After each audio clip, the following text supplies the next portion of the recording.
Folks, welcome into a brand new episode of the Crowd Assist podcast presented by Trainwreck Sports. As always, Wake Jotkins here with my partner in crime, Kevin Massari. Kevin, how's it going? It's been a couple of weeks since we've been on here. Yeah, it's been crazy. Really looking forward to this edition. It's always one of my favorite ones of the year. Always like to jump in and get started and really pound into this stuff. So it's an exciting edition for sure, and looking forward to some of the cool guests we have upcoming in the next week or so, as officially 1 week away from the legal tampering period. So getting excited, and it's finally time to hone back in after a nice little month break to recharge. Yeah, I definitely had to recharge. I know everybody here really needed to after an exciting end of the season. Yep. And we're going to talk cuts, going to talk restructures, going to have a bunch of local podcasters on in the coming weeks, maybe some Bills, hint, hint. Keep an eye for some cool guests coming through from the Bills themselves. But we got cuts to talk about, but the cuts we're not going to talk about are the ones that you give to yourself. That's right. I'm going to tell you guys all about Manscaped one more time before we get into this edition, because they are the sponsor of the Crowd Assist podcast. Manscaped is the best in men's below-the-waist grooming. They offer precision-engineered tools for your family jewels and mine. They obsess over their technology, and they provide you the best tools for your best grooming experience. They're trusted by over 2 million men worldwide, 2 million men who know they need a headlight on their razors. You need a headlight on your razor. You don't realize you do until you're going like this. By the way, I have two. I have one because you don't want to use the one for your face. You don't want to use the same thing for down there. If you do that, it's nasty. Please don't do it. Manscaped can make sure you never do that again. Go to them for all your grooming needs. 20% off, promo code Trainwreck, and free shipping at manscaped.com. So we'll start with some housekeeping items for the Bills. Obviously, a lot of possible cuts, contract restructures. Kevin, I'll let you kick this off here because I know you hopped over on Sup Robbie Bowler.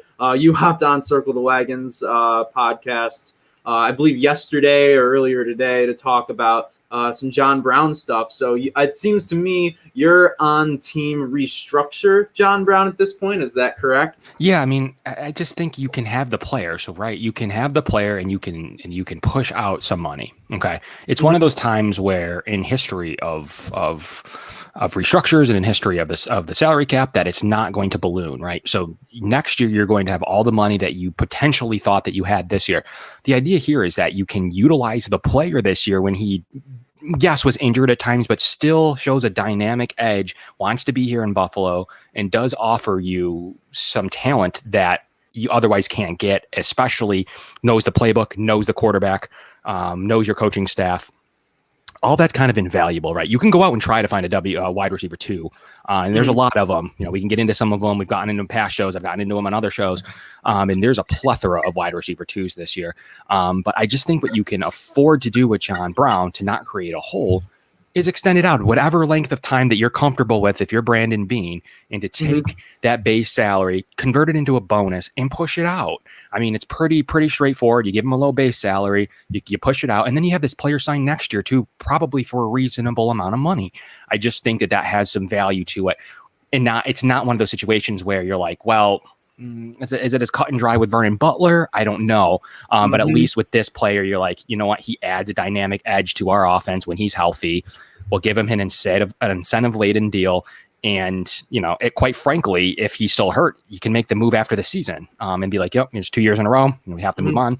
And then I would be on board with that. But I just think keeping the player involved in Buffalo, I mean, you take the $8 million, you say, if it's either this or cut. And if that's what you want to try the free agent market, then maybe you do shake hands.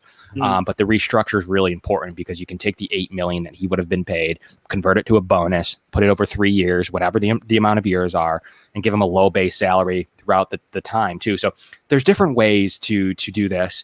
And to keep the player, maybe save only 4 or 5 on the cap, but you got the player. Can you replace the receiver too at a $3 or $4 million difference? I don't think so. Yeah, I don't think so either. Like, that's the thing. And if you guys have anything to say, chime in, comment on the Facebook, the YouTube, or on Twitter through Periscope. Comment your thoughts on John Brown. But for me, if you cut him, you save $7.9 million on this year, if I'm not mistaken. Roughly, yeah. And and if you're not gonna, there's really no one on the market that you can sign for that $7.9 million that'll bring in the same value that John Brown already has. And also, he already knows the system, and he has the rapport with John Brown. He executes the screens better than anybody else on the field. And keep in mind, he was hurt for a lot of this year again. We still have only gotten glimpses of what this offense can look like with a fully healthy receiving core that includes John Brown, with Josh Allen after he took this leap that he did. So, I'm on team restructure as well, mainly just because, like I said, if you release him, what are you gonna do? You can't really fill that void with the money that you get back. But let's say, maybe they do go out and release. I know you and I both have some wide receivers we want to talk about. So let's say they do let John Brown go and they want to add someone in free agency. Who is someone that you would want to see them bring in to replace him? At specifically the receiver position, you look at it and it's loaded. I mean, it's loaded. There is not enough money for the middle tier receivers to get paid. The top tier, of course, the Allen Robinsons will get paid. And it's just who are we deeming to be in that top of the line? I mean, who fits in that? It's tough for me to fully break down. Where does a Juju Smith-Schuster wind up? A Curtis Samuel? Nelson Aguilar had a nice year. Rashad Higgins. These are middle tier guys that are they in the top tier? Not to me, they're not. But then you also have the Chris Godwins and the Kenny Galladays of the world who might be in the top tier, but both coming off of injuries. And Galladay could get franchise tags possibly by Detroit, but I'm not sure how likely that really is, right? Off an injury, if the tag number is, woof. Good for them. Indeed, yeah. Good for them. Good for them if that's what they want to do. Technically rebuilding, that's an interesting move, but more power to them if they do decide to do that. But that they're starting to chew up some salary cap there if they do decide to go that route. But then you have the older players, T.Y. Hilton, A.J. Green, whatever you consider Marvin Jones, who I really do like a lot at 31 years old, still a great player. Corey Davis, 26 years old. Will Fuller coming off of an injury. I mean, the names are plentiful there, and the money's not across the league. So if you look at Marvin Jones, he's a great football player that just goes under the radar because he's always been receiver 2 somewhere, and on bad teams. So he just has always played a solid game of football, has stepped up every time his receiver 1 has gotten hurt, which has been a lot in his career. And he's had a ton of value. 3 for 31 as the market value we see on the screen. That's just affordable to me, especially if you move on from Brown. And he's just a dynamic player that I think could come in, be a day 1 wide receiver 2, learn the offense, be a nice veteran presence in the room. And he's someone that I'm leaning toward if you go ahead and release John Brown, because I think he is a premium name and you're not going to have to pay premium pricing, and would come in and is used to playing with good quarterback play in Matt Stafford. And in the best of Andy Dalton too. So I think he's a good player. I'd love to have him, and I think he's a natural fit at the receiver too. If you do go ahead and move along from John Brown, it's just how much better is he than John Brown? That's a question that everyone's going to have to answer.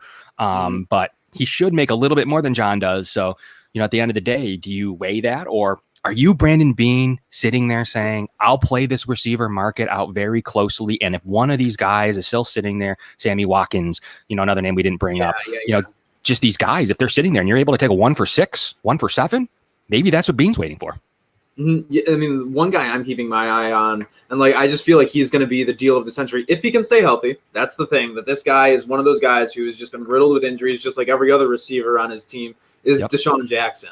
He has a big body of work. He's still fast. He's 35 years old, but he can still separate. He has no problem burning the guys. It's just, can he actually stay healthy be on the field? He hasn't been playing a full year. I didn't check it, and I don't have a fancy graphic made up. Sorry for everyone enjoying the fancy graphics, but but it's if he can stay healthy, get a 1 year, $2 to $4 million deal with incentives for actually being on the field, incentives for milestones on the season. He's someone who could very easily be an affordable number 2 wide receiver. But the problem is, if you were to sign him, that would be one of those things that you do after you release John Brown. So are you going to release John Brown planning to sign Deshaun Jackson, not knowing if he's completely healthy?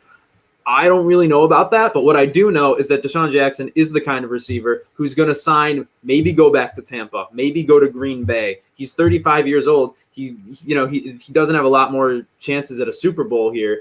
He's one of those guys that is going to be looking for one of those, if not one of the top contenders for an AF or conference championship or Super Bowl, maybe one of those next teams, maybe a Baltimore, maybe a Tennessee, that could use someone to take their offense to the next level.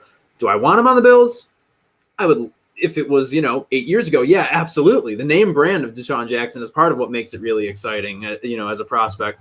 But, if I were to choose between him and John Brown, and, John Brown doesn't have the greatest health, is over his career either, I would still say John Brown. But Deshaun Jackson's probably going to be a big value if he can stay healthy through the 2021 season, and this could be the last we see of him. So wherever he goes, I kind of want to see him do well and go off on a high note. Is there any other people at wide receiver you want to talk about here, or maybe go to the defensive line, because that's where a lot of decisions loom for Brandon Beane? Yeah, I mean, Deshaun Jackson's an interesting one. He's one to me that's a fallback that you wait until April on, maybe even post draft, and you say we weren't able to achieve our goals. We let Brown go. We weren't able to achieve what we were looking for with Marvin Jones or another name. And you're sitting there and you're like, you know what? He can come in and be a receiver too for us for $4 million.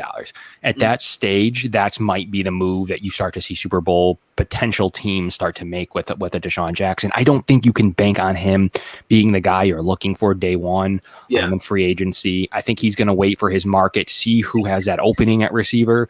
And he showed flashes last year that he's still the Deshaun Jackson of old, but he cannot stay healthy. He hasn't been the same since 2016.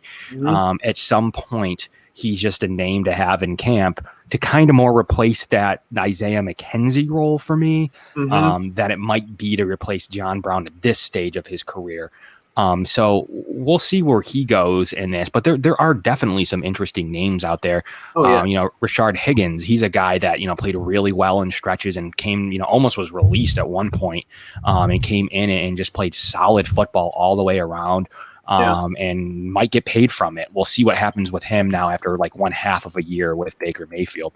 And Zach Pascal, a guy that I'm really interested in seeing what happens. 6'2" receiver, showed flashes again with Indianapolis, and showed that when he has pretty good quarterback play, going for 629 yards and 5 touchdowns, he's a guy that might be able to present challenges for a defense, especially in an offense like the Bills. So he's a name to watch out for on the lower end, the $5 to $7 million range. And if that's the way you want to go to supplement your receiving core, watch out for Zach Pascal. But it's just crazy because he could be one of those guys that gets paid. And maybe Rashard Higgins is a guy that gets paid, and you're sitting there staring at T.Y. Hilton and you're saying he's not paid yet. Let's try to get him in a 1-7, 1-for-7, and see what happens.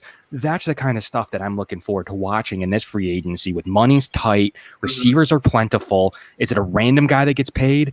Kind of like Cole Beasley did. The Bills saw a lot in Cole Beasley, and at the time paid him decent money. Could that happen to a Zach Pascal or Rashard Higgins? Absolutely could. Thus leading these veteran receivers there. Watch out for T.Y. Hilton. He's a guy that could fill a role for the Bills at the right value. Value is the key. Yeah.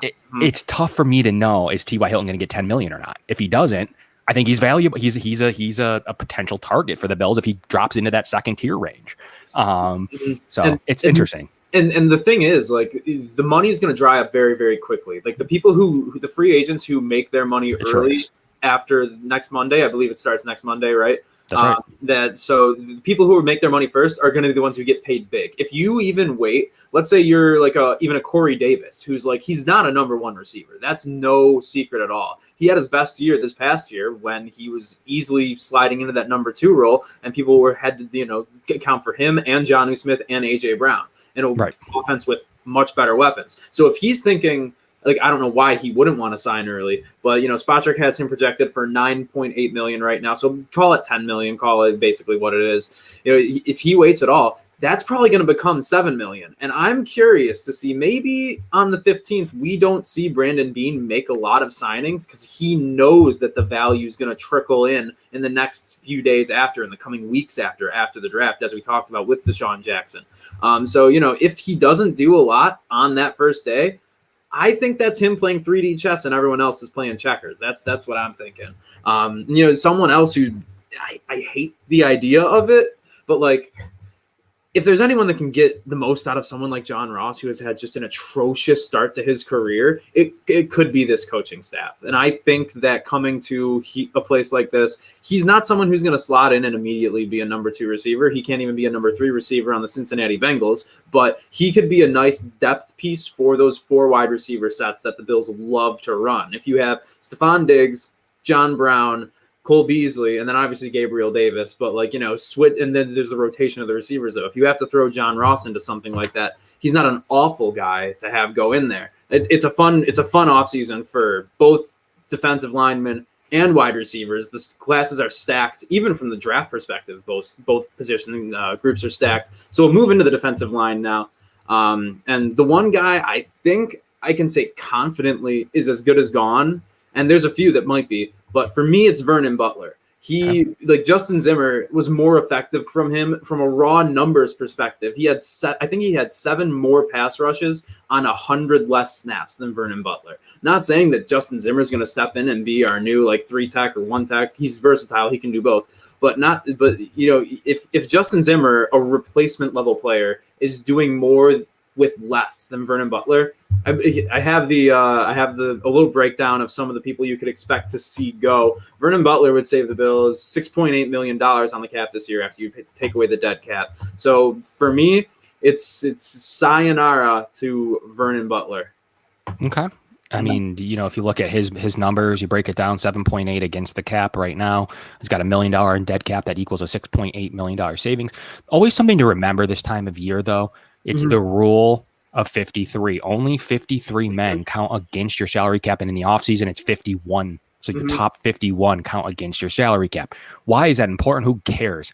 Why that's important is because you don't save that full money. So you go down to your list, and the Bills actually have, as of right now, 55 players signed, which is over that 51. There's been years under Whaley that the team had like 40 players at this point, and that every player you signed would count against your cap, or every player you released would be the full cap savings. Now, one thing to remember though, if you release Vernon Butler, just a reference because we're talking about him, you unlock the next player below him's salary. So that would be in our roster, Josh Thomas, a backup safety that's looking to make the roster next season. He would come onto the books at $660K. So you lose that immediately. So $660K, and it's all kind of hogwash because it's 53 at the end of September, right? Or excuse me, the beginning of September on your week run roster. But it is something to remember that as you're checking Spotrac, as you're checking over the cap and other means, that remember that it's not going to clear that full money that, you're looking at Vernon Butler. It's going to be $660K less than you think, because right there, you're unlocking the next player below him. Though, one thing to remember, the reverse. So if you go and sign Marvin Jones, something to remember is that another player gets scratched off because now his salary no longer counts. You're getting close to Mike Love, who is $780K against the salary cap. Yeah, you get to cross him off. So that, let's say you pay someone $5.78 million. It's only $5 million against the cap because Mike Love now gets a scratch against his name, and his salary cap does not count. So it is interesting as the Bills have some higher paid players, and you get into these numbers where you're starting to get in the $1 million range, to where you sign a guy for $6 million, but you get to lop off $1 million because his salary is now canceled out. Something to always keep in mind as you're looking at the salary cap and thinking about this strategically. And numbers aren't exactly as you're thinking. When it comes to Vernon Butler, I think it's a no-brainer. You cut him. He was the first one cut if J.J. Watt got signed. There's decisions you can make on Addison. There's decisions to make on Jefferson.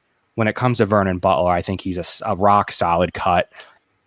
Is there a chance he gets a really reduction? Sure. I mean, that's always on the table. If he's going to take half his salary, the Bills cannot have to fill that hole, and they feel comfortable with him being behind Star Latulippe. I think at that point you can say, you know what, at 4 or 5, and we lopped off and get to keep the player, similar to Brown, we'll keep him. But I don't, outside of a scenario like that, Vernon Butler might say, I want to stay in Buffalo. I'll take $4 million to stay. And they give him a 2-year, $8 million deal, maybe even push even a little bit more into next year based on the signing bonuses and whatnot. And you get to keep the player and take $5 million off anyways. So and then you don't have to worry about scratching off players because he stays put. You actually save the $660K, kind of compounds like that. And you get close to what you might have saved anyways and get to keep the player. It's something that they've done in the past with other players. Tyler Croft had took one of these. Even Star Latulippe took one. Yeah. So watch out for that. But Vernon Butler's as good as gone on this cap number. They could approach him and say, we like what you have as a depth player. Would you be willing to take half your pay? If he says yes, I don't think the Bills would have any problem keeping the player. Of course. Yeah, no, but the problem is that he wasn't a depth player last year with the Star Latule's opt-out. Sorry. It's just people were forced into playing one snap counts they probably weren't ready for, positions they weren't ready for. That's kind of why Quinton Jefferson, switching over to him, someone else on the D-line that is talked about as a possible cut candidate. I kind of want to see him stay around because he's not used to playing that one tech role. He's a 3-tech by trade. He's not a man-eating defensive lineman like Star Latule. If you think of a 1-tech, the first one I always think of is Vince Wilfork. Yep. Vince Wilfork and Quinton Jefferson are very far from the same build, very far from the same skills, far from the same player. I would love to see Quinton Jefferson in his traditional role as a 3-tech there, just because he wasn't awful. He was just out of position this past year, and that trickled through the entire defense. That's why the run defense was so porous. That's why Tremaine Edmonds, in my opinion, kind of had a really bad year because he always had run blockers up in the second level in front of him because Quinton Jefferson couldn't handle it as a 1-tech defensive tackle. So I'd like to see him stick around mainly because Harrison Phillips was good towards the ends of last year, but what are we really getting out of him? And he's going into his 4th year now as a Bill, and we kind of have yet to see what we were hoping as, and I think myself included, some people might have gotten hopes up about Harrison Phillips a little early because Kyle Williams is leaving. Harrison Phillips is coming in. They seem like they're cut from the same kind of cloth. Just these real, these hardworking, blue collar, great for the community, Walter Payton Man of the Year nominees. These guys are, they seemed like a similar human being, but not necessarily the same on the football field. And we're yet to see Harrison Phillips break through. And from where I stand, he probably is just going to be a rotational depth defensive tackle for this team next year. And I would be okay with seeing him behind someone like Quinton Jefferson. The one argument I've heard for keeping Vernon Butler, keeping Quinton Jefferson and Mario Addison, which all three, I think that's completely off the table, is for continuity. And if you want to just talk about that, Kevin Adams, say what you will about the guy. Maybe he's not a good GM, but he did say, continuity doesn't come from continuity. Continuity comes from success. And right. So we're not going to keep all these guys around just so that we have the same room that likes each other from last year. We got to get better. And, addition by subtraction is real, especially when it comes to the salary cap, especially, when it comes to, we have too many veterans at this one position. They say they love to have the veteran in every room. Well, there's 3 veterans at the defensive line that can all get cut this year. They all won't, but there's a non-zero possibility that they could. How do you feel about Quinton Jefferson, and then just transitioning to the last guy to talk about on the D-line, Mario Addison? I mean, I think Quinton Jefferson's the closest to a lock on the roster. They have to get smart with his cap number. Yeah, there might be some finagling there with it. As you look at his cap, it is $8 million. What do they do with that? That's up to Beane to say. I do believe he'll be the one at 28 years old to be on the roster. He's only on a 1-year remaining deal. Mm-hmm. There's not a ton you can do with it. Obviously, you need to add years in order to get some savings if you want to keep the player. But the player knows. He's looking at his cap sheet. I mean, he can pull up Spot Track himself and see $8 million and 1.5 dead cap, and any team could decide that that's too much. Mm-hmm. So he knows where he's at. He could stay in the system and say, I want to play here. I want my money, but I want to play here. Let's add another year. Let's turn it into an $8 million bonus, cut it up 4 and 4, and then base salary of $1 million each year, something roughly along those lines for $5 million against the cap this year, $5 million against the cap next year. Yeah. He has a security blanket next year that he might make a roster as well. The Bills will be in a position next year to have even less of a dead cap to worry about. $1 million dead cap, $5 million base, lop it off. There you go. And I think that it's well within range that Quinton Jefferson could be back. And I think that he's back on a little bit more friendly of a deal, but the Bills will push some money out this year, and it's going to be coming very shortly. Yeah. I don't know how eager they are after that they started to gel. And I do believe there's something to continuity. The differences between the Sabres, team hasn't won in years. Yeah, true. Mm-hmm. With the Bills last year, some of the best teams in Buffalo history, competing with some of those rival 90s teams. So do you want to break that up right away? Probably not when you're getting Starla Tuulele back, and a couple of other guys that are going to be used to playing with each other. Will one of these guys be gone? Yeah, for sure. Will one of them be restructured? Yeah, for sure.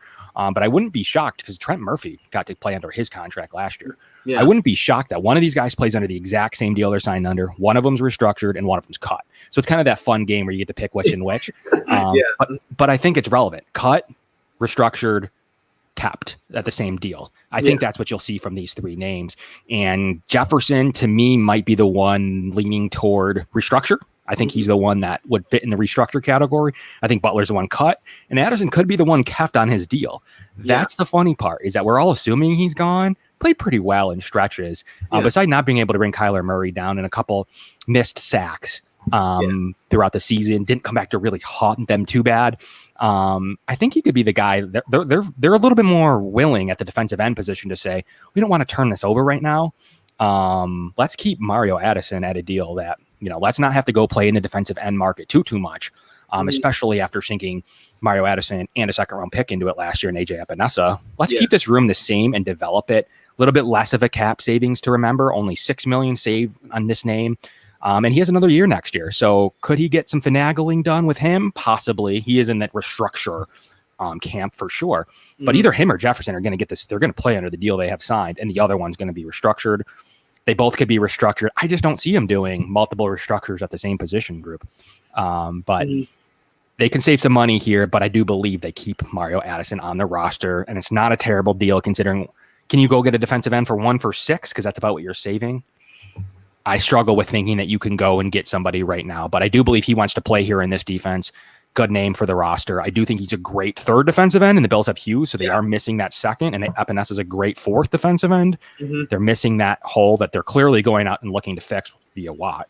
And that's a great natural segue to talk about the other defensive ends that they could bring in. I know you and I both have a few that we want to talk about. And the hot button one right now that I know you and I both wanted to touch on a little bit is Carl Lawson. He's kind of the JJ Watch consolation prize, if you will. Spotrac has him valued significantly lower. 4 years, $35 million. I'm not going to be shocked at all if he gets more than that personally after seeing what JJ Watt got. Wow. Okay. and especially I'm sure he's going to see Yannick Ngakoue get a lot. He's going to see some of those other, Romeo Okwara, Trey Hendrickson, some of those other big name edge rushers or edge players. He's going to see them make a good penny in free agency. And, is he gonna, do you really think it's possible that someone can sign him for an average of $8.8 million like Spotrac might suggest? Anything's possible in free agency. I think he's going to come on a good deal. I think he's going to come on a friendly deal. Yannick Ngakoue is probably going to be in. Spotrac has $15 million on him. Like that. Don't think so. I don't think he played his way into a $15 million deal last year. I think he's a candidate for a 2 for 30 or so, 2 for 25 maybe. That's probably in the range I'm in. So exactly what we wanted to pay for JJ Watt, pretty much? Probably. I think he's in a 2 for $25 million range. The Bills will have that dangling over some of the better defensive end free agents. That's kind of the precedent with what they're willing to do based on years past. 2 years, depending on the player, between 20 and 25. It's right there. Yannick, they might go up to 25 and say 2 for 25. Come in and be that pass rusher number 2 for us. And they might keep Addison as another veteran in the room, and they will obviously keep Epinesa there. But that's a really good 4-pack at your defensive end position now. Totally ready. You're really only adding one name to the list. You're cutting Butler. You're restructuring Addison and maybe Jefferson. And you have the money right there almost to make a move for Yannick Ngakoue and not have any turnover. You're losing Murphy and you're losing Butler. You're adding in Starla Tuulele, who's already been on the roster, and you're adding in like a player like Yannick Ngakoue. All of a sudden, that turns into a strength unit, and you can check that off, pretty much tick that off, and worry about the other position groups, just like you could if you kept Brown, do things like that. So to me, I think it's a natural move to go after one of them. I like Carl Lawson. Once again, a little bit less than he's getting projected to make. Hasn't had a huge sack year, let's be honest. And what gets people paid? Sacks. So he's had that big year as a rookie. I remember 8.5 sacks in 2017. Missed some games in 18 and 19. So he's got that going for him. But the Bills are really willing to take these risks on previous defensive end injuries, like we saw with Trent Murphy. And he's an advanced stats guy. Let's be honest. He's an advanced stats guy that checks the advanced stats boxes. Does it always? You have one already in Hughes, who's a great advanced stats guy. Oh yeah. Could they go hand in hand? They could. And then you got a guy like Mario Addison who gets the actual stats as he has in Carolina. So I think it could be natural for a guy like Lawson to come in and be a good fit. But I do want to be careful with Lawson. I'm not in the camp of the 12 or 13. I'll be honest with you. I am in that $7 or $8 million camp, and that's probably where I can't tap out.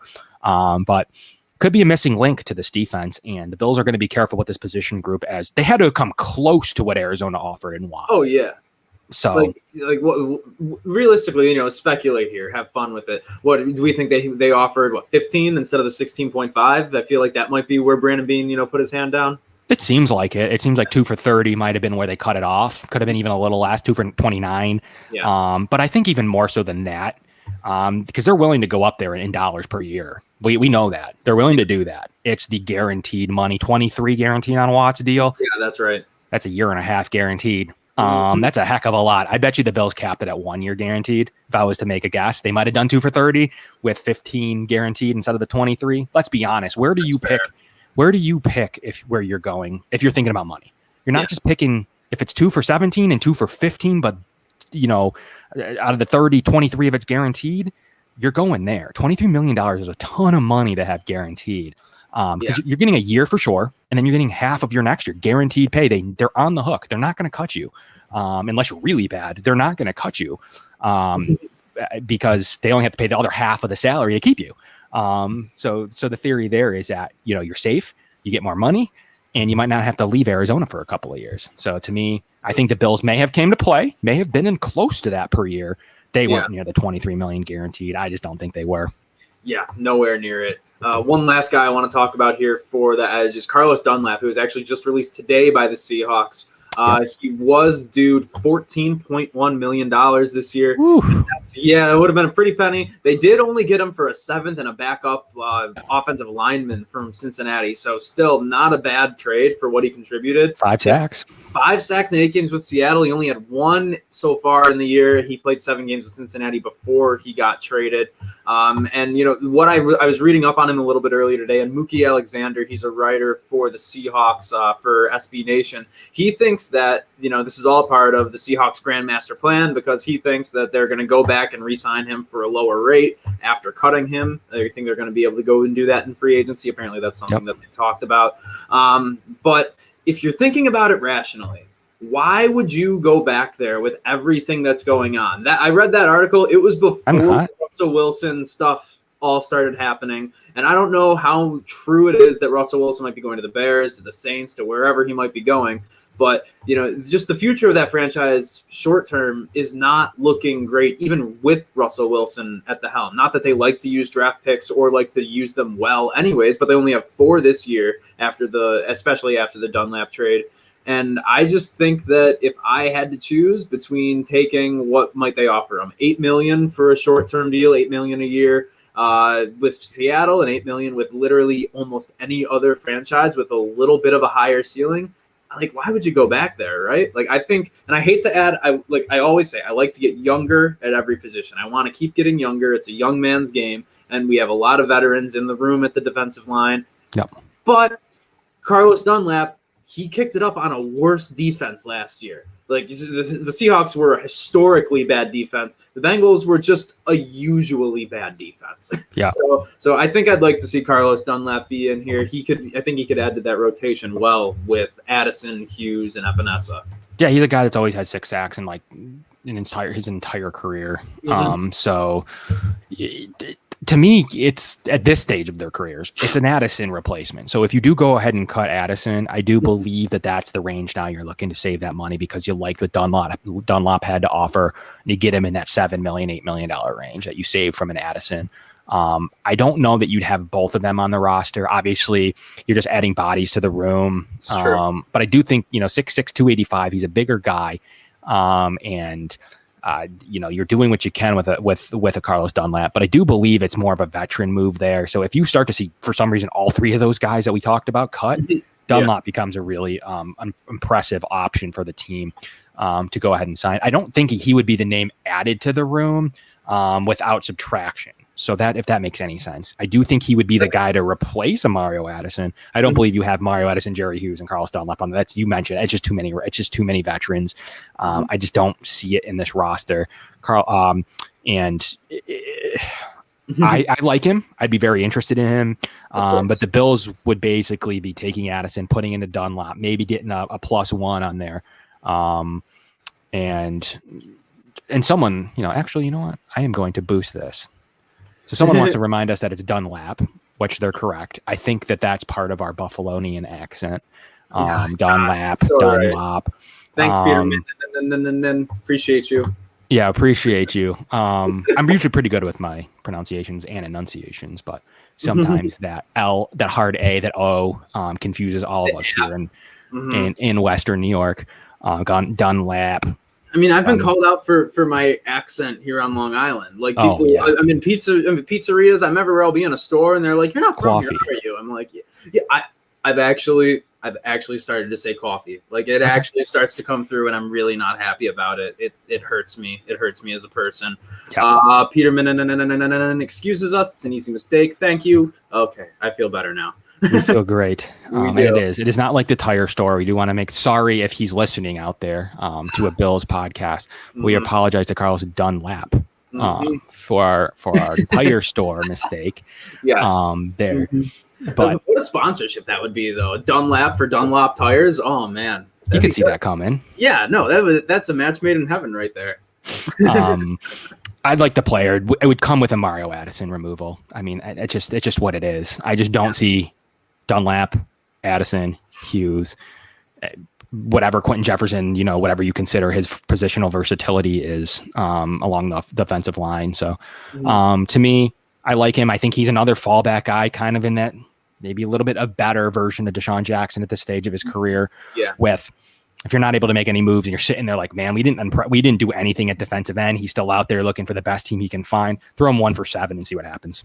Yeah, this offseason is going to feel a lot like the NHL free agency, where instead of anything's all happening at the beginning, like people hope, it's just going to be slowly matriculating in because, that's just no one. This is uncharted territory. Nobody knows what's going on. Nobody knows what's going on with like draft evaluations. It's the hardest year ever for that, which is why, and this is a good transition to going into tight end, because I know you want to talk about Zach Ertz a little bit. I don't know how big of a fan I am personally of giving up draft capital right now, just because it's a double-edged sword, because on one edge, the salary cap is it's obviously lower this year, and those cheap deals that you get in the draft are going to be super valuable. But this might be the hardest year in NFL history to evaluate talent for draft prospects. So, does that scare you off from giving up what it might be to get Zach Ertz? And also, what'll it be, like a 4th, a later-ish pick for Zach Ertz, right? It won't be a day 2 pick for sure. Right? No. Not with him needing a deal and with the amount of money he'd be making this year. Yeah. He needed the deal, actually. Yeah, thanks. He's on a 1-year, $8 million deal, roughly. Mm-hmm. Does he play under that? Yeah, maybe. You're probably looking at it. I had it pegged at about a 5th is what it would take for him. I could see a 5th and then a future conditional based on whatever conditions that the teams would want to work out. But yeah, right. I would think it would take a 5th this year. They're looking to move away from the salary themselves. He's looking for a gig with Dallas Goedert being the guy there potentially now. And I just think he's a veteran presence in the room that can do everything well. He's just a year removed from a really strong season. And Brandon Beane, he did this last year when it came to receiver and said, we need a receiver 2, receiver 1. What did he go and do within the first day of free agency? Got a receiver 1. What could he do this time after mentioning tight end not getting enough production? getting a tight end 1 because he has a tight end 2. I'm fine with Knox as a tight end 2. I'm even fine with Lee Smith as a tight end 3. So you're in okay range there. You go and you add a Zach Ertz to the room. You kick that box off really early in free agency at the cost of one of your 2 5th-round picks. Late fifth round picks. Late 5th-round picks. Yeah, no, if it's that, like I'm that's what I assumed it would be. But I am wary of that. Like last year's draft class, as bizarre as it was, like it kind of worked. Like Epinesa, it took him a while to get going. Oh, yeah. Zach Moss, okay, maybe he was a bit of a disappointment. Injuries had a little bit to do with that too. Offensive line play was not good at run blocking in front of him either.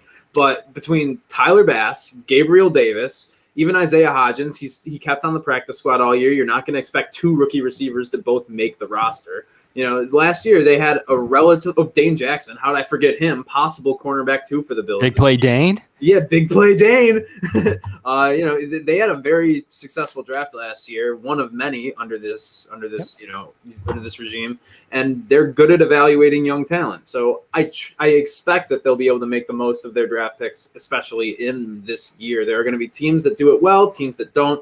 I do believe that the Bills, especially when they really didn't lose anybody in the front office or the coaching staff, they're going to be very well prepared for this. But maybe it's a harder year to evaluate. And if we do see a lot of teams start to trade more picks, that's kind of going to tell you what they're thinking about the draft this year. Are they confident enough in their abilities to evaluate in another COVID year? Or they maybe want to get some proven talent with those picks. And in the world of Zach Ertz, I think I'm pretty okay with it. But obviously a lot of other free agent tight ends out there. 2 guys I wanted to bring up. One being Gerald Everett, just because I like the idea. If we trade for Zach Ertz, that doesn't mean Dawson Knox is out of the offense completely. If anything, that just means we're going to start to do more 2 tight end sets, like the LA Rams do, like the Indianapolis Colts torched us with, even like the Tennessee Titans ran with Jonnu Smith and Anthony Firkser. That's like one of the most random last names in football, and I'm never going to forget it because he and Jonnu Smith torched the Bills. So, that's kind of the way that the NFL is trending. If you don't have, like Kelsey, a Waller, one of those bigger name tight ends, Mark Andrews, you're going to see more teams starting to use 2 tight end sets. Even when they do have an Ertz, they're going to use an Ertz and a Goddard, or Rudolph and a Irv Smith Jr. I like the idea of the Bills getting into that more, especially utilizing that in like play action with 2 tight ends out there, 1 running back and 2 wide receivers.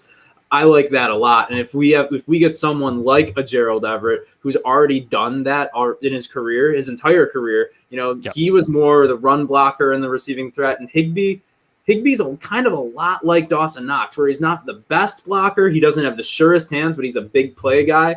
I think getting Gerald Everett in here, I don't know if I want to pay as much as SpotTrack pegs him for. I don't know if I want to pay that much for a tight end in general, to be honest, just because I think there are other places like the offensive line and the defense that could use it more. But he's a guy that I'd be excited to get in the room at the prospects of what the tight end room could be, because that's someone who would make this tight end room, in the words of Brandon Beane, something that scares other teams, right? Yeah, he's a guy I've always liked. I have a hard time with that projection. I think it'd be more in the Croft range for him. And the Bills are willing to pay Croft-like money in the free agent market. They've done it. I'm looking more at the $7 million range. That's why Ertz for a 5th-round pick at 1 for 8, not a huge investment, cuttable. Not that you'd cut Zach Ertz, but just comes with a household name. I just think, for me, I think at 1 for 8 with the low investment, you're able to do future years if you want to keep them. I love that the prospect of doing that at a simple late round pick. When it comes to Everett, I'm a big fan of Gerald Everett. I've been a fan of him, pretty much his early career. I thought that he's getting snarked from playing time. Yeah, kind of. Mm-hmm. Love the player. I mean, that's all that there is to say about it. Do they play in the advanced tight end market, like the Hunter Henrys of the world? I don't know. I think it's possible they could go that route. We'll see where Kyle Rudolph ends up, but there's some names in tight end free agency too. Whatever you consider Jared Cook, whatever you consider Dan Arnold. But, yeah, I do like Dan Arnold though. He is a little too similar to Dawson Knox for my blood. A little bit. but he is very, very cheap. And again, just another dynamic playmaking tight end. Maybe not the best blocker. That's why I say if we see them sign someone like Dan Arnold, they probably make a bigger push to make Lee Smith not retire, because he's one of the better blocking tight ends in the league. If he does retire, we do save $2 million on the cap. So it wouldn't be a total loss if someone like Lee Smith were to go. But at the same time, I'm not 100% sure that I want, to have someone on the roster just to be a blocking tight end like Lee Smith is. It's fun when he catches a touchdown. It's fun when it's fun. It's playful, but he's not, he's kind of what Brandon Beane was meaning when he said no one's really scared of our tight end room. You're not going to game plan for someone like Lee Smith. You'll game plan for Dawson Knox and Dan Arnold, two athletic tight ends on the field at the same time. And obviously, we know that the Bills have looked into Tommy Tremble in the draft a lot. We'll do more draft talk as the offseason goes along. We'll keep with free agency here. But, obviously we know they're going to add someone to the tight end room. It's just a matter of who it is. Yeah, and Dawson Knox 2 for $2 million. I mean, 2 years, $2 million. You can't get a better tight end 2 value than that. Absolutely. They have that in their back pocket. 1 year for whatever Lee Smith's owed. Is it roughly $3 million that he's still owed on his deal? Yeah, I think it's a little under 3. Yeah. Okay, so could you cut him? Sure. What are you saving? I mean, you need a blocking tight end. You did seem to activate him late in the year. He does some certain things well in certain packages. You have Knox and you have Lee Smith, 2 and 3 checked off. You like Tommy Sweeney, a guy you drafted late a few years ago. Mm-hmm. Hope he can come back from myocarditis too. We'll see how we see Rasmus with the line, and he's not having a good time coming back from it. Hopefully Tommy Sweeney can I like what the Bills did though. They were able to just rest him. I mean, he's going to have a lot of time post it. Mm-hmm. Ristolainen wasn't, or other athletes. It seemed like, even like Freddie Freeman. I mean, he had a bad case of COVID, sure, yeah. And so I think that it's possible that he'll be more than ready if that's what he chooses to do, and be an added fourth tight end in the room. That they liked him. I mean, they activated him in his entire rookie year, and they liked what they had out of him. So that's something to watch out for. But I do think that's missing that tight end one, and I do think if they're budgeting, and might not be all of our favorite, but I do think that they'll budget for a tight end one. I do. If they have to not make a deal on Darrell Williams, they have to try to find a right tackle cheap. I do think they feel confident, just like they did with Williams and Feliciano, to find that right tackle. Then they might feel like they can get a tight end one at some point. So with all that being said, I'm not going to be shocked if their big move is to go out and trade for a tight end that no one's talking about. Could happen. Yeah. Sign somebody like one of the names we've already mentioned, any varying levels of that. Or lastly, make a move for a guy we've talked about like Zach Ertz. So, we'll see what happens. But I do believe they bring in a pure tight end one, receiving tight end. They like Knox improvement in the blocking game, and what he's able to do run blocking. Yeah. And I think that affords you the opportunity to find a guy that can stretch the field or do things that you're looking to do, like a Dan Arnold, like a Zach Ertz. And we're here for the run. I do think tight end is a position that they Beane doesn't joke around a lot. If he's saying he needs a game-changing tight end, he's going to find one. And let's not forget, he thought Greg Olsen was the guy that they wanted last year, and they kind of lost like in J.J. Watt fashion this year. Mm-hmm. So remember that. I don't believe he's going to go in with a room of Lee Smith, Dawson Knox, and Tommy Sweeney. And I don't think it comes in the draft. It could. I would almost prefer it doesn't, because you've seen the top prospects like Hawkinson and Noah Fant. People don't come into the NFL and produce at the tight end level immediately. It took those guys a long time to get their feet wet. Even the guys like Kelsey and Gronk and Darren Waller, he didn't break out until he was 28 years old. Cut a bunch of times. I know he had his own story. Of course, yeah, and that's completely different. It's a different circumstance than some of these younger guys that are developing. But it's the same reason if you're doing fantasy, dynasty leagues, you don't take tight ends in the first round, no matter who it is, because they're not going to contribute to your fantasy team for years to come, because it's just one of those positions that takes a while to acclimate. It's harder. It's easier for quarterbacks to come into the NFL and immediately produce than a tight end. It's weird, but it is. And I don't think this team's one that can wait on it. I do think you're looking for a guy like Zach Ertz. That's why I just keep pointing to him. Exactly. I think he comes in and is ready to go. Kyle Rudolph, a guy that could come in and be ready to go day one and be that extra weapon you're looking for and do everything right. There are some names out there that I do believe the Bills will like. And is a name we're not talked about available, a guy on a bad team that they're willing to trade? Maybe Brandon Beane finds him too. Yeah, I mean, we weren't talking about Stephon Diggs where that happened last year. So, it could happen in the middle of the night and we won't even know. We'll wake up, find out. People will be partying in the streets that we got, George Kittle? George. George. Don't tempt me with a good time now. Oh, my God. Then this just in, actually, Cowboys just gave Dak Prescott a 4-year, $160 million extension, $126 million guaranteed. Record $126 million guaranteed. So Russell Wilson to Dallas is now not confirmed. Heard it here first. We'll move in. I know we want to talk about cornerbacks too, so I think we'll round out the show there. We are in desperate need of a cornerback too. Levi Wallace, I salute the guy. Undrafted, comes in. He honestly played. He's already had a better career than anyone would have expected him to. Sure. And it's not like he's a bad cornerback too. It's just, he is a little inconsistent. He's probably more of that depth cornerback. You can only bring in so many veterans like a Josh Norman, like a Kevin Johnson for him to rotate with. He's just not it. So he's out the door. We have Taron Johnson here. Dane Jackson is a bit of Jackson. God, no, someone on Long Island in this house just heard that, and I'm going to hear about Jackson. What, Jackson? But Dane Jackson is a wild card, young guy who could step into that role. If he did, that would be amazing for the Bills budgeting in the future if he could step in as that cornerback too. But I know you and I both have some guys we want to talk about. Who would you like to see the Bills target on the free agent market as a cornerback? Oh, it's a tough one because I know this team likes to do what I just said with they do kind of do at the right side of the line where they like to find budgets and go with it from there. But if they were to solidify the group, and they have been shown that they like to play coverage, I mean, that's kind of was their model. Mm-hmm. They were going into this season with the second best cornerback unit pre-ranked.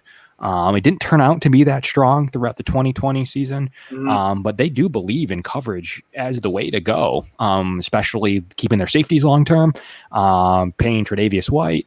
But Xavier Rhodes is a name you have to watch out for. He was so good this season and such a good name in Minnesota.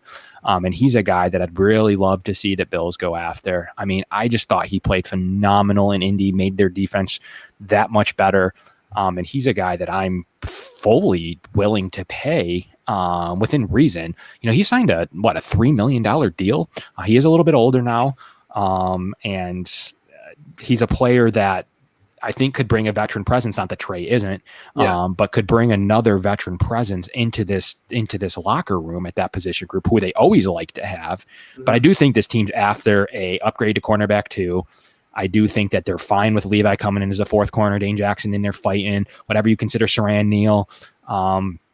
Cam Lewis from UB is going to be in the mix in there. We're talking about fifth and sixth corners now down the list, but there are guys that are going to fight for it. So where does that leave an availability at? And that's cornerback too.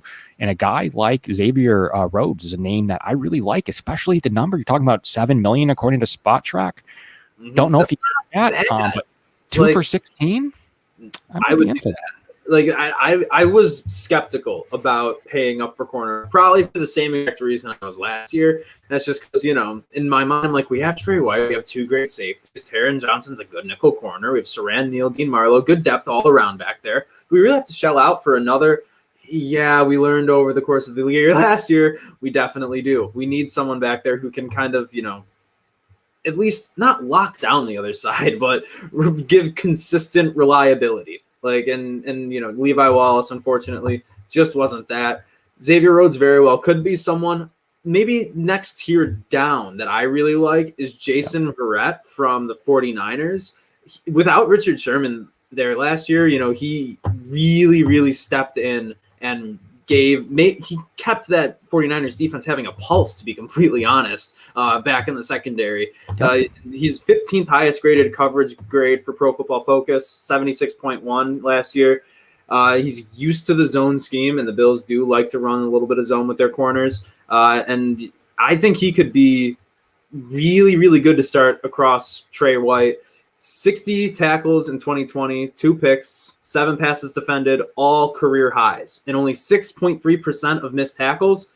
I am sick of seeing those fourth and fifth guys in our secondary missing tackles. So I really do like this guy. And also, last thing I'll say on him, just a 76.2 QBR rate when targeted last year. That's better than Xavier Rhodes was, actually. So I'm not going to say he's a better player than Xavier Rhodes. Maybe in a little bit of a better system. Robert Saleh, obviously now coaching the New York Jets. But Jason Verrett is someone that I would really like to see possibly if, maybe we shell out more on the defensive line, maybe shell out for a linebacker or offensive lineman. We want to spend money elsewhere. That's a good budget cornerback that I think could be good. Probably not one of the first guys to go in free agency either. So you might even get him cheaper than what SpotTrack would project at $5 million per year. Yeah, and you're talking about Bills and cornerback 2 values seem to go hand in hand. So could be a name to watch out for to couple with a Levi Wallace, Dane Jackson battle. So definitely within the realm if that's the route they're going to go. He was very strong in consideration in that game. We'll see if they're done with doing that route though. If they're really willing to do the cornerback 2 payment, at least semi-payment, and go that route. But there are some good names to watch out for in that 1-year deal, those guys that they're looking to just come in and be a competitive cornerback too. Especially with the TV deal coming in, boosting the salary cap for next year, a lot of guys I think are going to be taking 1-year deals. Oh yeah, just to know that they're going to get paid next year and bet on themselves. I like that idea a lot. Yeah, I mean, there's some good names to watch out for. Another one too that I Tarvarius Ward from KC, a guy that played really well at times.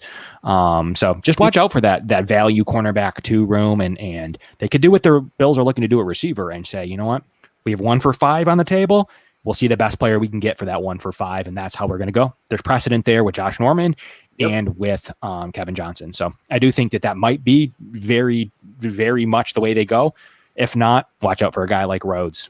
And last thing we'll touch on before we get out of here, I didn't prepare any offensive lineman free agents to talk about. I know Trey Turner is being shopped right now. That's a possible trade guy. That'd be an expensive one. Don't know if I'm super high on doing that. Maybe we'll see. We'll see if we start to hear about what exactly they're asking for. That those details haven't come out yet. But Ben Hall on Facebook did say that we should re-sign Feliciano. He did say he's been tweeting a lot. He's been very active on Twitter, which means they're negotiating. He said he had no sacks given up in the games he played this year. He also said that he can play center. So, re-signing Feliciano. Is he your starting right guard if we do re-sign him with Cody Ford at left guard between Dawkins and Morse? And if you do re-sign Feliciano, people have been saying that then that might make Morse a possible cut candidate. I don't like creating a hole at center when you don't need to, right? Like I don't like doing that at all. I'm fine with signing him as the right guard, backup center, a center 2 kind of combo again. He does boost a little bit of value, and that's what he's doing there with his tweets. Of course, yeah.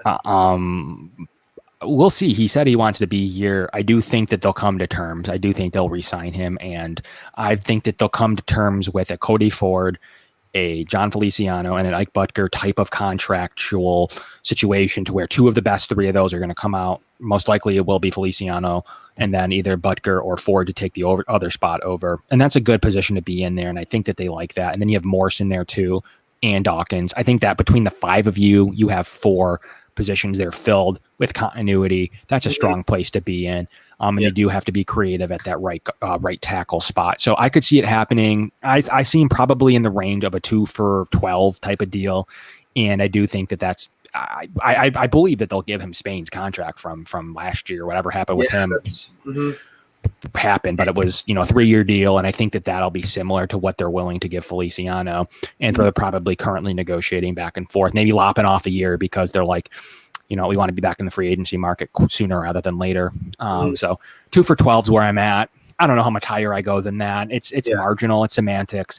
But 2 for 12 is about where I'm looking, and I do think he does bring some value to not have to worry about the guard spot any further, especially with the 3 names you have. You don't think you create a hole at center? Could you do some extension thing we've been talking about with Brown? Absolutely. Some contract restructure there? Sure. Yeah. I don't create a hole there, though. I think Greg Thompson, who we're hoping to have on our show soon, said it best, where you're really only creating around $2 million of cap space. When it's all said and done, can you replace center at that spot? Not really based on what you need to do. Yeah, and obviously the Bills are going to attack the offensive line in the draft as well. They've already met with a bunch of people. Creed Humphrey has been mocked to them a bunch. He's someone I really, really like. Eichenberg from Notre Dame. Lots of great names out there in the draft, but the draft will be something for another day next week. Great guest. We're going to have Bruce exclusive coming on the show. Very excited to talk with him. He's one of my favorite local podcasters, so going to be able to pick his brain. That's going to be incredible. More things coming in about Dak Prescott's deal just before we get out of here. $75 million guaranteed in the first year. And Marcus May got the franchise tag from the Jets. So that's worth about, Adam Schefter is saying, $10.5 million. Good luck, Marcus Jets. May. Oh man, I hope our Let's Talk Jets guys doing all right. Maybe I'll check in on him. They have 82 million though. 82 million. That's a lot. I mean, fine, I guess. I don't. Yeah, I don't know. That's a lot of money. They're like one of 5 teams that can make a decision. Like, we don't want to really hold there. And if we have any chance at all to get Deshaun Watson, if we're one of 3 teams in that market, let's not have anybody else filled. So that's an easy one to kind of watch and see what happens over there in New York, just because of their link to, isn't it like one of Watson's only finalist teams that'll play for? Yeah, Miami, them, and I can't remember some team in the NFC. I think it's Carolina, but I'm not Carolina. positive. That's right. Yeah, and the show with a cap or no cap, Deshaun Watson gets traded. I don't think he. Man. If I have to pick one, I'm calling no cap. I really don't think he's going to get traded this year. I don't. I feel bad for the guy. I want him to. I don't think he will. I got to go cap because I do think he'll make enough of a stink to get traded, and he's going to play, enough of the right type of positions that other players are being able to get traded. And why are you holding me back? This roster sucks. Yeah. I hope he doesn't. Yeah, right. but I have to go cap. I do think that he can show what he can do on a really good team. Is that a really good team, the Jets? Absolutely not. I don't know why that's a better situation. They're like the same. They're literally the same, except now that then the Jets have less picks. No picks. Like the Texans now have no picks. So I would get Miami, I guess. I guess that roster did really well. If he went to Miami, I'd be scared. I'm not going to lie. That wouldn't make me feel I wouldn't sleep well at night knowing that Deshaun Watson and maybe, Aaron Jones are in Miami together. Are they going to trade what they built? Kind of the last part of their plan is everything that they've built there. Yeah, and that's what has me hard to believe it because, they seem like they were running it a lot similar to how McDermott and Beane run the Bills. And I don't think that they would just give up on everything they're building. McDermott and Beane wouldn't, but, only time will tell. I do think he gets traded. I do think he gets traded. I do think he wants to get out. Can a team afford him? I don't. They might go back to him and say, "Sorry, man. Like we didn't get the offers that you're worth." I mean, that should be a sign for you being very talented. I mean, this is at least me if I was the GM of Houston. Saying, you're very good. You're very good. We wanted 3 first-round picks. We got 2. It's just not enough. That's gonna be like bigger than the Khalil Mack deal, and I can't even imagine it. But when that comes in, that might be one of those things with a few times we go live immediately to talk about not Bills stuff because that'll. I think if it's an AFC East team, we have more than enough opportunity to do it. If it does Carolina, we'll probably just mention it on our next edition. Yeah, and then we would just probably have a moment of silence for Christian McCaffrey because he's probably going back on the deal. That's gonna be it. Yeah. That'll be it for us tonight. Thank you guys, everybody, for tuning in on Facebook, Twitter, through Periscope, and YouTube. Make sure you subscribe to YouTube. Like our new Facebook page. We're back up on there. We're going to be going live there all the time now, anytime we go live. For Kevin, myself, all of Chainwreck Sports, and our good friends at Manscaped. We'll see you next week with Bruce Exclusive.